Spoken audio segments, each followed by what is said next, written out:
Students, whatever homework is given to you, you have to submit it on the very next day between 8 am to 1 pm to the given WhatsApp number, and it is compulsory to submit your homework as your attendance will be marked on the basis of your submission. Good morning to all my dear friends. I hope that you all were fit and fine at your home. In the previous section, we started our second chapter in Organization of Commerce, and that is Principles of Management. Right?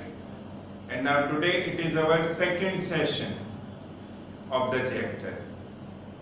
In this second section of our chapter, we start our portion with the topic Importance of Principles of Management.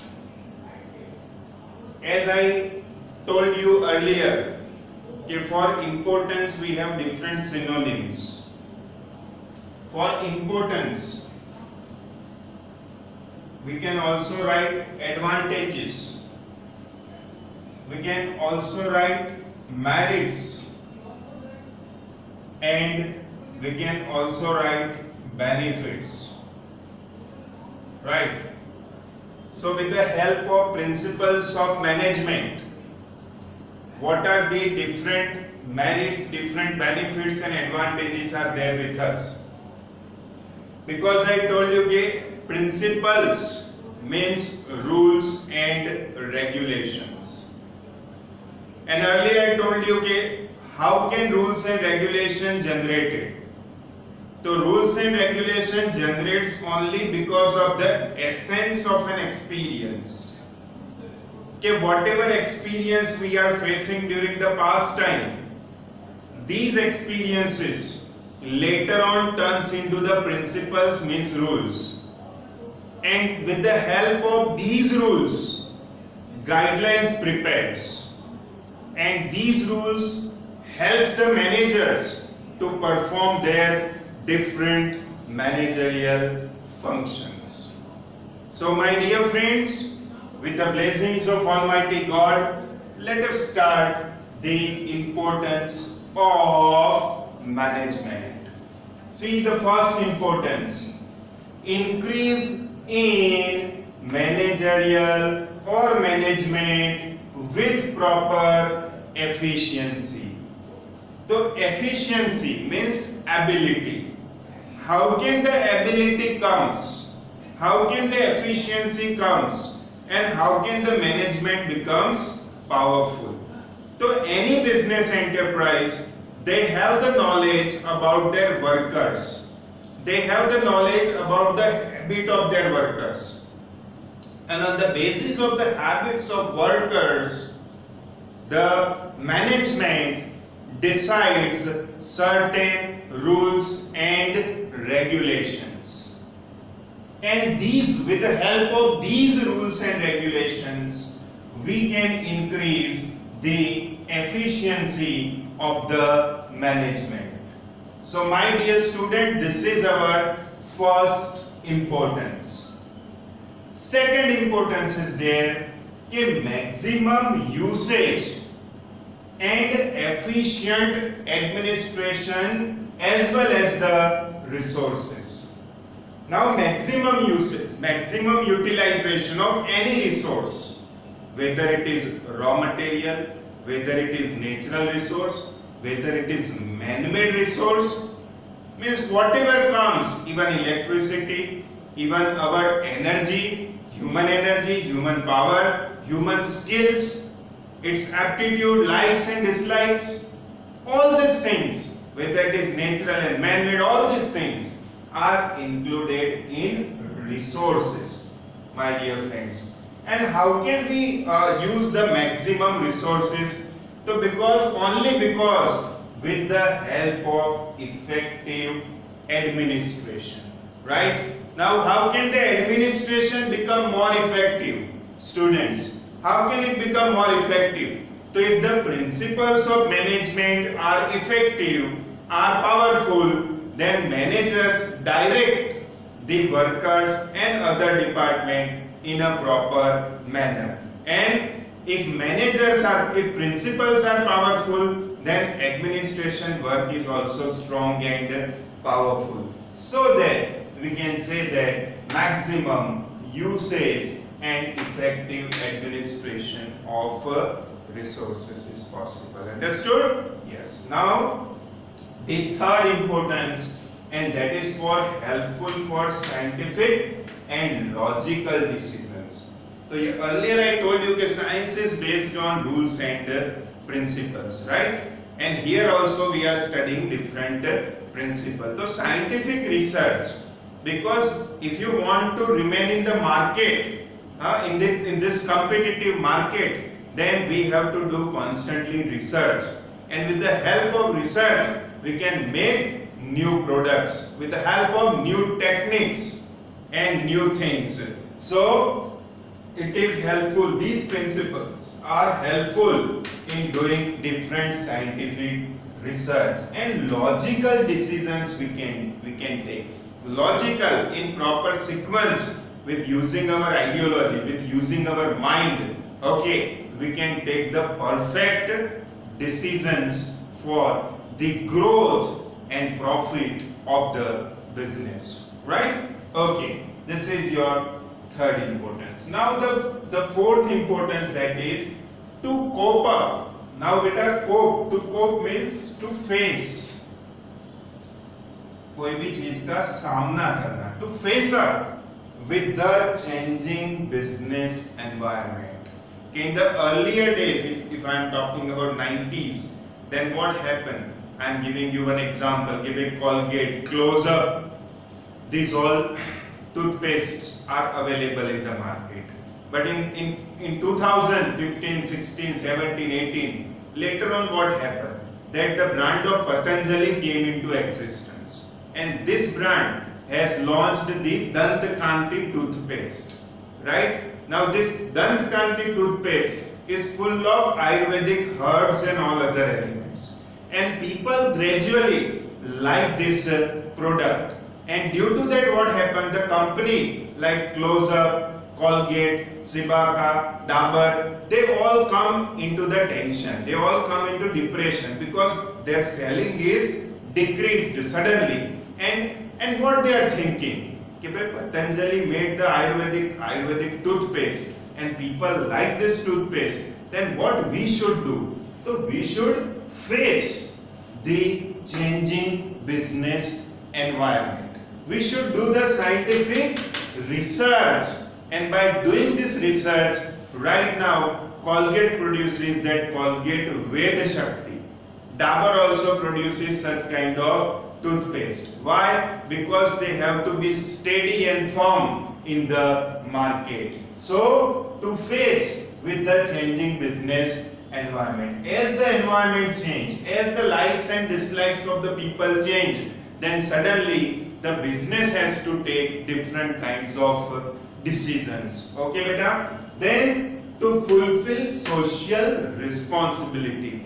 The business is established by the society and for the society. So any business firm can only exist and survive in the market because of the society. So whatever customers are coming to your shop, coming to your business enterprise, then what is your motive? What is your aim? To give them maximum satisfaction, right? And once these customers are satisfied, then they repeatedly come to your business, and your product and its demand will increase day by day. And in the same manner, the growth of the business also occurred if you fulfill the social responsibility. Then next point is useful for research, training and development. So training played one of the most important part. And why training is necessary? Because day by day, year by year, technology has been changed. And like we update the softwares of mobile phones, right my dear friend, we are updating different applications. In the same manner, we should also update our knowledge also. So as per the technology changes, we should do the research and we should update ourselves. So in the same manner, to update the employees, to update the knowledge of the employees, training is important.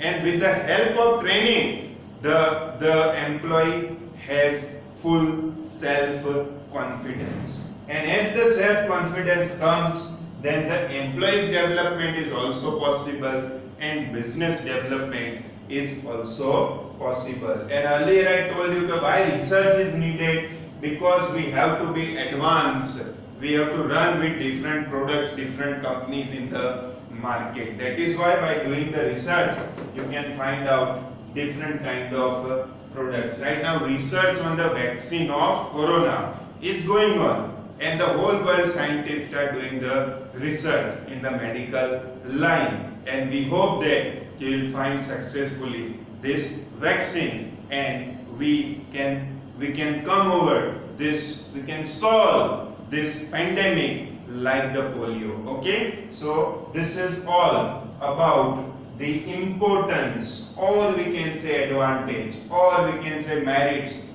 or benefits of principles of management. So I hope that, my dear friend, you understood all the things. Moving forward to the next part of our chapter, and this is very important part, my dear friends. So let us see 2.2, the new topic of our chapter, and this topic is thoughts of management. What is the name? Repeat it. Thoughts of management.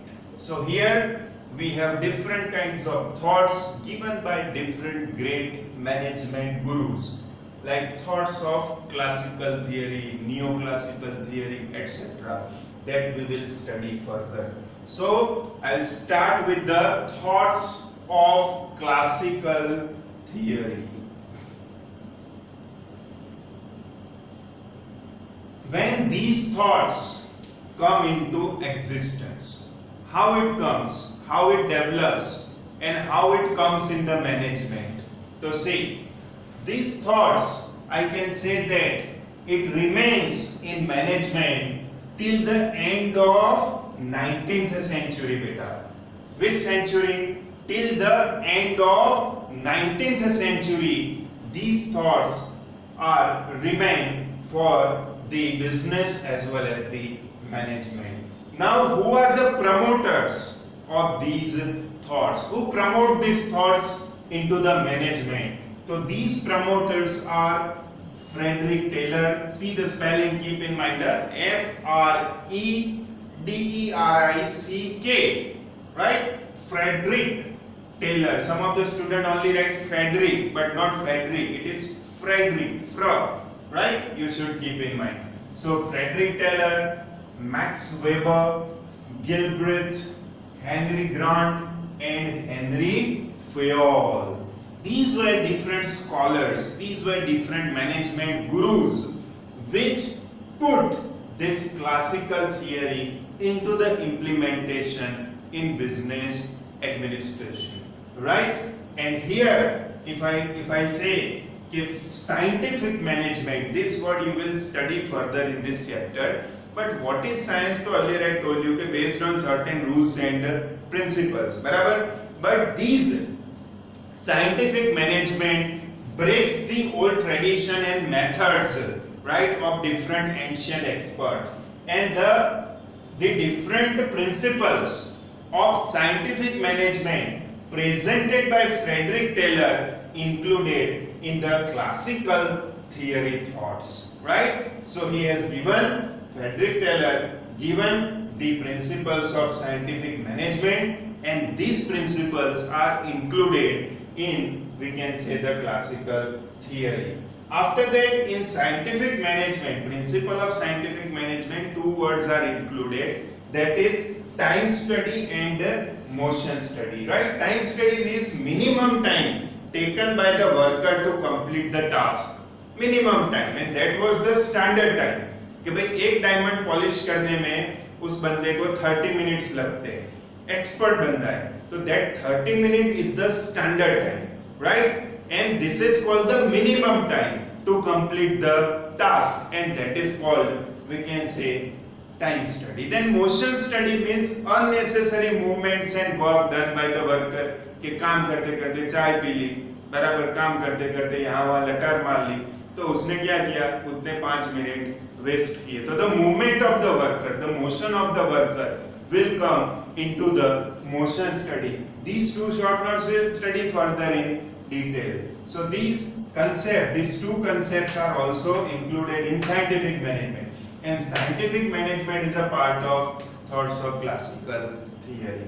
Then comes Henry Fayol, right? Henry Fayol, known as father of modern management, and Frederick Taylor, known as father of scientific management, right? So Henry Fayol also gave the thoughts of modern management, principles of modern management, and his concept, his principles and thoughts are also included in the thoughts of classical theory. Then he has given some universal guidelines, and his thoughts, Frederick Taylor as well as Henry Fayol's thoughts and ideas, are accepted universally.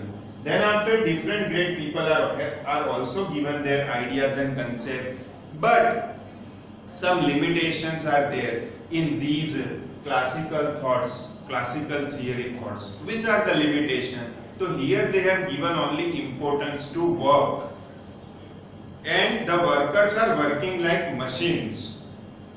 जितना काम करो उतने पैसे ले जाओ, इतने time काम किया इतने पैसे ले जाओ. So the worker should behave like machine only. There is lack of feeling, emotion, social feeling, friendship, that all things are not there.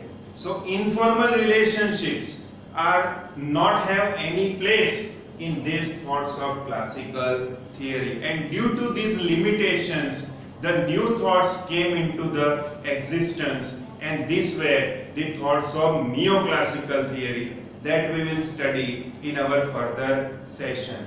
Write this homework in your notebook, whatever I discussed, that is importance, as well as the thoughts of classical theory. This will come in 2 marks in your board exam. This will also come in 2 to 3 marks in your board examination. So write it at your home. Thank you, beta.